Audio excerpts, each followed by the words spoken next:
মানুহে যে কৈ আছে দীঘলী পুখুৰীৰ পাৰত অসমীয়াগিৰি চলিছে। অসমীয়াগিৰি মাত্ৰ অকল এহাল কাপোলে চলাইছে নি, বাকীবোৰে নাই চলোৱা? তেওঁলোকক কিয় নেদেখুৱায়? অসমীয়াগিৰি চলা নাই তাত, আলুগিৰি চলিছে। 20 টকীয়া আলু 50 টকাত খাবলৈ মানুহৰ হেতা ওপৰা চলিছে। সেইকাৰণে ডাইলগটো হ'ব লাগিছিলে আলুগিৰি। যেতিয়া 20 টকা আলু 50 টকা কেজি হিচাপে বিকিলেহেঁতেন তেতিয়া চৰকাৰক দুখ দিলেহেঁতেন। কিন্তু এতিয়া 20 টকীয়া আলু 50 টকাত খাবলৈ দীঘলী পুখুৰীৰ পাৰত হেতা ওপৰা লাগিছে। আগতে কৈছিলে সাংবাদিকবোৰে একদম মানুহৰ উশাহ ল'ব নোৱাৰাকৈ এনেকুৱা অশান্তি কৰে। এতিয়া দেখিছোঁ ইউটিউবাৰবোৰে মানুহক শান্তিত কাম এটা কৰিবলৈও নিদিয়ে। কিয়?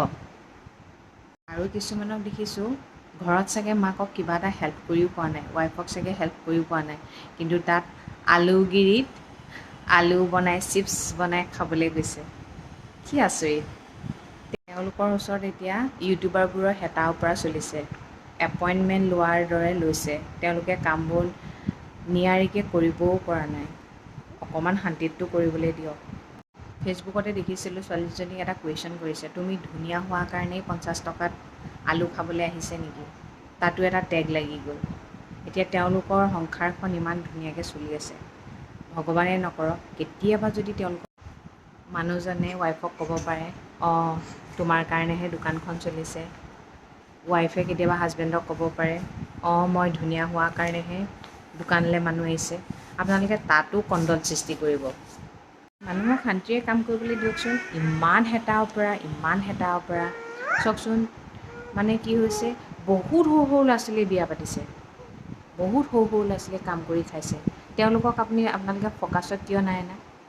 অকল সেইহাল দম্পতীকে যে আনিছে ফ'কাছত, কিয়? কিয়?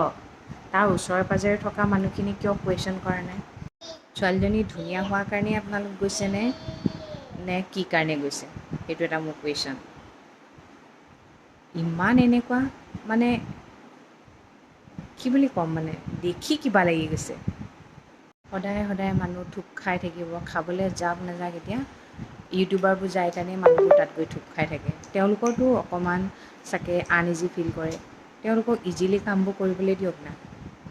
ইমান হেতা ওপৰা নকৰিব। ছোৱালীজনীয়ে নিজে কৈছে সৰুতে সোনকালে বিয়া হৈ আহিলোঁ কাৰণে কষ্ট কৰি খাব লগা হৈছে। তাই সেই বিয়া হৈ আজি আলু চিপছ বিকাৰ কাৰণেই পপুলাৰ হৈ গৈছে।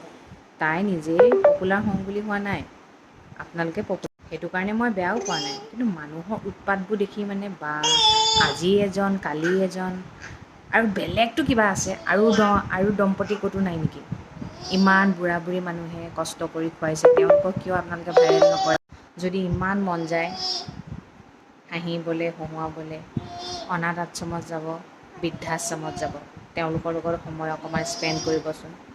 তেতিয়া বহুত ভাল পাব। তেওঁলোক ৰুমৰ ভিতৰতে সোমাই থকা মানুহ। সেই দম্পতীহালৰ ওচৰলৈ বহুত মানুহ আহে, বহুতে কুৱেশ্যন কৰি আছে আপোনালোকনো কিয় যাব লাগে? আপোনালোক অনাথ আশ্ৰমলৈ যাওক, বৃদ্ধাশ্ৰমলৈ যাওক, তাত গৈ কথা পাতকচোন। তেওঁলোকে এটলিষ্ট অলপ শান্তি পাব, আহিছে আমাৰ ওচৰলৈ কোনোবা বুলি। ময়ো যাম এদিন দীঘলী পুখুৰীলৈ। মই নাযাওঁ বুলি কোৱা নাই, মোৰ হিংসাও লগা নাই, মোৰ জেলেছ ফিল কৰিবলৈ একো নাই, কিন্তু আপোনালোকৰ দপদপনিবোৰ দেখি কিবা লাগিছে। মানুহক শান্তিৰে কাম কৰিবলৈ দিয়ক। ফ'কাছ কৰিবলৈ আছে যদি বেলেগ। তেওঁলোকে আপোনালোকতকৈ ভালকৈ চিপছ বনাব জানে কাৰণে মানুহে কিনি খাবলৈ আহিছে। আপোনালোকে আপোনালোকৰ ৱাইফক মাক বাই ভনীক সহায় কৰিব না কিটচেনত।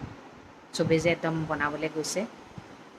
আজি মই নকৈ নোৱাৰিলোঁ, সেইকাৰণে কৈছোঁ, বেয়া নাপাব, কাকো বেয়া ভাবি কোৱা নাই। মানুহক অলপ শান্তিৰে কাম কৰিবলৈ দিয়ক। চবেই অকণমান শান্তি বিচাৰে। এনি টাইম যদি আপুনি তেওঁৰ পিছত পৰি থাকে, অকল এজন ইউটিউবাৰ নহয়, ডেইলি বেলেগ বেলেগ এনেকৈ গৈ থাকিলে এই সুখী সংসাৰখনতো কণ্ডলৰ সৃষ্টি হ'ব। সেইকাৰণে তেওঁলোকক অকণমান শান্তিৰে কাম কৰিবলৈ দিয়ক। আৰু কোনেও বেয়া নাপাব, কাকো মই বেয়া ভাবি কোৱা নাই।